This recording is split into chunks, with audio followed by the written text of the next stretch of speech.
સુરતના પુણા પોલીસે વાહન ચોરીના ગુનામાં સંડોવાયેલા 2 આરોપીઓને ઝડપી પાડીને ચોરીના 5 વાહનો રિકવર કર્યા છે। આરોપીઓ સુરત શહેર તથા ગ્રામ્યના વિવિધ વિસ્તારોમાંથી વાહન ચોરી કરતા હોવાનું તપાસમાં બહાર આવ્યું છે। પકડાયેલા આરોપીઓ વિરુદ્ધ પુણા, અઠવા, સલાબતપુરા, બારડોલી અને કામેશ પોલીસ મથકોમાં ગુનાઓ નોંધાયેલા હોવાનું જાણવા મળ્યું છે।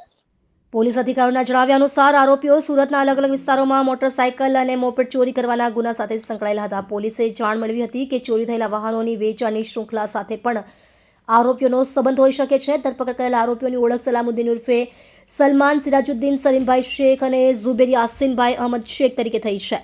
તપાસ દરમિયાન જાણવા મળ્યું છે કે આ બંને આરોપીઓ વિરુદ્ધ પૂર્ણા, અઠવા, સલાબતપુરા, બારડોલી અને કામરેજ પોલીસ સ્ટેશનોમાં વાહન ચોરી સહિતના ગુનાઓ નોંધાયેલા છે। ખાસ કરીને સલામુદ્દીન વિરુદ્ધ સલાબતપુરા પોલીસ સ્ટેશનમાં 1થી વધુ ગુનાની નોંધ છે। પોલીસે ધરપકડ અંગે ચોરી થયેલા 4 મોપેડ અને 1 મોટરસાયકલ બરામદ કરી છે। તપાસ કરતા અધિકારીએ કહ્યું કે બંને આરોપીઓની કાર્ય પદ્ધતિ એક સરખી હોવાથી તેમના પર ગુનાઓ તપાસવા માટેના સૂત્રો મળી શકે છે।